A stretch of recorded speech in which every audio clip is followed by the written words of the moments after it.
Imagine ir dormir saudável e acordar condenado, sem guerra, sem invasão, sem aviso.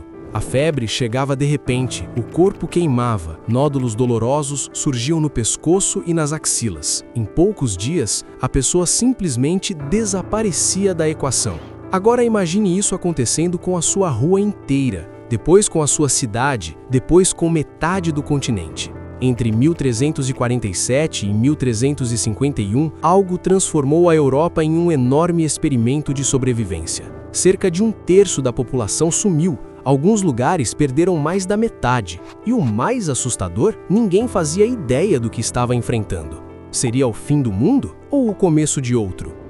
Para entender o tamanho da tragédia, primeiro precisamos olhar para o mundo antes dela. Porque a Europa do início do século XIV não era um lugar parado no tempo, muito pelo contrário. As cidades estavam crescendo. Paris, Florença, Veneza e Londres fervilhavam de atividade. Mercadores cruzavam continentes transportando seda, especiarias e metais preciosos. Rotas comerciais ligavam a Europa à Ásia e ao Oriente Médio, em uma rede que ficava mais movimentada a cada ano. A população também estava aumentando. Depois de séculos difíceis, a Europa vivia um período de expansão. Mais gente nas cidades, mais produção no campo, mais comércio nas estradas. Era um continente vibrante, conectado e cada vez mais interdependente. E aqui está a ironia. Toda essa prosperidade dependia exatamente daquilo que tornava o mundo medieval mais eficiente: movimento constante de pessoas, animais e mercadorias. Caravanas cruzavam a Ásia, navios lotavam os portos do Mediterrâneo, estradas ligavam mercados e cidades em uma rede impressionante para a época.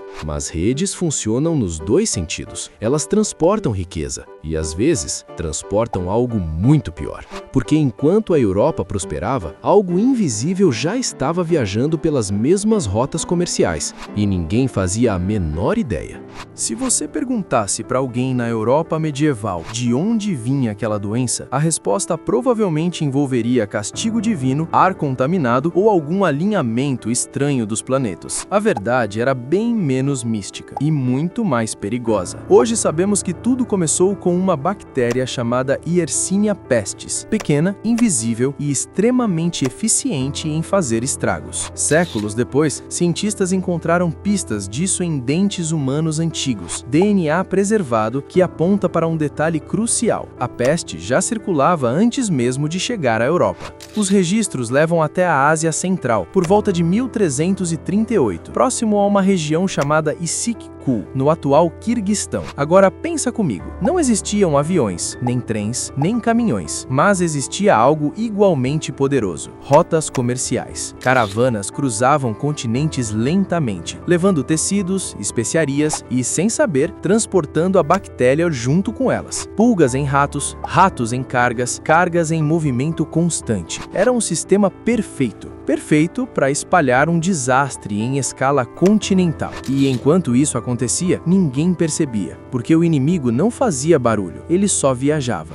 Agora a história deixa de ser invisível e ganha um ponto de virada quase cinematográfico. Ano 1346, uma cidade portuária chamada Cafa, na região do Mar Negro. De um lado, comerciantes europeus, do outro, um exército mongol cercando a cidade. Até aí, nada fora do padrão medieval. Cercos eram comuns. O problema é que algo começou a acontecer dentro do exército. Soldados começaram a adoecer, febre alta, fraqueza, morte rápida. E então, alguém teve uma ideia. Se a doença estava matando eles, por que não usar isso como arma? Corpos infectados começaram a ser arremessados por catapultas para dentro da cidade. Sim, literalmente. Uma espécie de guerra biológica, séculos antes de existir esse conceito. Dentro das muralhas, o caos começou. E quando a situação ficou insustentável, os habitantes fizeram o que qualquer pessoa faria. Eles fugiram. Navios lotados deixaram o porto às pressas. Mas não estavam levando só pessoas desesperadas. Eles estavam levando a peste junto. E naquele momento, sem saber, estavam prestes a mudar a história da Europa para sempre. Outubro de 1347. Um navio chega ao porto de Messina, na Sicília. À primeira vista, parecia só mais uma embarcação comercial voltando de viagem. Algo comum, rotina do Mediterrâneo. Mas quando ele atraca, fica claro que tem alguma coisa muito errada. Grande parte da tripulação estava morta. Os poucos que ainda estavam vivos mal conseguiam se mover. Febre alta, corpos enfraquecidos, marcas estranhas na pele. Não demorou muito para perceberem que aquilo não era normal. As autoridades locais até tentaram agir rápido, mandaram os navios irem embora. O raciocínio parecia simples. Se o problema veio do mar, é só mandar de volta. Faz sentido. O problema é que já era tarde demais. Ratos já tinham descido, pulgas já tinham encontrado novos hospedeiros e a cidade já estava contaminada. A partir dali, a peste começou a se espalhar como fogo seco, de porto em porto, de cidade em cidade. Gênova, Veneza, Marsella, Barcelona. Em poucos meses, o Mediterrâneo inteiro virou um corredor de transmissão. E o mais assustador, ninguém entendia como aquilo estava acontecendo. Não existia conceito de bactéria, não existia higiene como conhecemos hoje, não existia controle. Só existia uma coisa se espalhando mais rápido do que qualquer explicação: o medo. Agora vem uma parte importante. A peste não se espalhou rápido só por causa do navio. Ela encontrou o ambiente perfeito. As cidades medievais eram densas, apertadas e pouco higiênicas, sendo bem direto. Ruas estreitas, cheias de gente circulando o tempo todo. Casas coladas umas nas outras, muitas feitas de madeira. E o detalhe mais crítico, humanos e animais conviviam praticamente no mesmo espaço. Ratos não eram exceção, eram parte do cenário. Restos de comida nas ruas, esgoto a céu aberto, pouca ventilação, era um prato cheio, literalmente. Agora junta isso com uma doença que se espalha através de pulgas em ratos. Não precisava de muito esforço. A cidade fazia o trabalho sozinha. Cada mercado cheio, cada casa compartilhada, cada rua movimentada, tudo ajudava a acelerar o contágio. E tem um ponto importante aqui. Não era falta de inteligência, era falta de conhecimento. Ninguém sabia o que causava a doença, então ninguém sabia o que evitar. O resultado, as cidades que antes eram símbolo de progresso, viraram o cenário ideal para o colapso. Até aqui estamos falando de uma doença. Agora, começamos a falar de pessoas. Porque quando a morte começa a aparecer todos os dias, o comportamento humano muda, e muda rápido. Famílias abandonavam doentes para tentar sobreviver. Amigos evitavam amigos. Médicos, quando existiam, muitas vezes fugiam primeiro. Não por crueldade, por instinto. Cidades inteiras começaram a parar. Comércio desacelerou. Campos deixaram de ser cultivados. E aí veio outro problema. Quando ninguém entende o que está acontecendo, alguém precisa ser culpado. Boatos começaram a circular. Alguns diziam que era castigo divino. Outros acreditavam que o ar estava envenenado. E, como muitas vezes acontece em momentos de crise, grupos específicos começaram a ser acusados. Comunidades judaicas foram perseguidas em várias regiões da Europa, acusadas sem qualquer prova de espalhar a doença. Era medo tentando se transformar em explicação. Mas não parou por aí. Algumas pessoas passaram a viver como se o fim fosse inevitável. Outras fizeram exatamente o oposto. Buscaram sentido extremo na religião. Dois extremos da mesma coisa: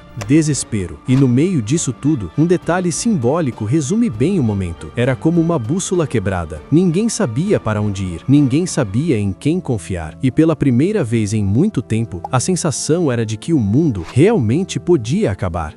Depois de anos de caos, a peste começou a desacelerar. Não porque alguém descobriu a cura, não porque o problema foi resolvido, mas porque simplesmente não havia mais tanta gente para infectar. Entre 1347 e 1351, cerca de 25 milhões de pessoas morreram na Europa. Em algumas regiões, mais da metade da população desapareceu. Agora imagina o impacto disso. Campos sem trabalhadores, oficinas vazias, cidades com mais casas do que pessoas. De repente, quem sobreviveu se tornou essencial, e isso mudou tudo. Com menos mão de obra disponível, os trabalhadores começaram a ter mais valor, salários subiram, condições começaram a mudar. O sistema feudal, que por séculos manteve uma hierarquia rígida, começou a enfraquecer. Não foi uma revolução imediata, mas foi o começo de uma transformação. A peste destruiu vidas, mas também abriu espaço para mudanças que antes eram impensáveis. É quase um paradoxo. Uma das maiores tragédias da história acabou ajudando a redesenhar a sociedade europeia.